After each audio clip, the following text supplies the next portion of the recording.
Hi అండి. Mutton పాయ ఎప్పుడైనా ఇలా ట్రై చేశారా? టేస్ట్ అయితే చాలా బాగుంటుంది.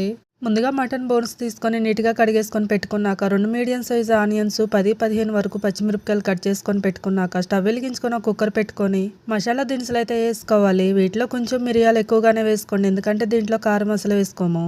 ఆ తర్వాత కట్ చేసి పెట్టుకున్న ఆనియన్ పచ్చిమిర్చి కూడా వేసుకొని కొంచెం వేగాక 1 టేబుల్ స్పూన్ అల్లం వెల్లుల్లి పేస్ట్, హాఫ్ టీ స్పూన్ వరకు పసుపు వేసుకొని పచ్చివాసన పోయేంత వరకు వేయించుకున్నాక మటన్ బోన్స్ కూడా వేసుకొని మొత్తం కలుపుకున్నాక 10-15 మినిట్స్ వరకు మగ్గించుకున్నాక మూత తీసుకొని మళ్ళా ఒకసారి మొత్తం కలుపుకున్నాక ఆయిల్లోనైతే మంచిగా ఫ్రై చేసుకుంటేనే స్మెల్ అనేది లేకుండా ఉంటుంది. ఆ తర్వాత 1 లీటర్ వరకు వాటర్ పోసుకొని రుచికి సరిపడా ఉప్పు వేసుకొని కుక్కర్ మూత పెట్టేసుకొని మీడియం ఫ్లేమ్ లో 10 విజిల్స్ వచ్చేంత వరకు ఉడికించుకొని పక్కన పెట్టుకోవాలి. ఆ తర్వాత బాదం జీడిపప్పు అయితే 10-15 వరకు పొట్టు తీసేసుకొని ఈ విధంగా మిక్సీ పట్టుకున్నాక 10 విజిల్ వచ్చి కొంచెం చల్లగయ్యాక మూత తీసుకొని ముందుగా మిక్సీ పట్టుకున్న బాదం జీడిపప్పు వేసుకొని స్టవ్ వెలిగించుకొని మొత్తం కలుపుకున్నాక 5 మినిట్స్ వరకు ఉడికించుకొని కొత్తిమీర వేసుకొని సర్వ్ చేసుకుంటే ఎంతో టేస్టీ అయిన పాయ అయితే రెడీ అయిపోతుంది. మీరు ఎలా చేస్తారనేది కామెంట్ చేయండి. బాయ్.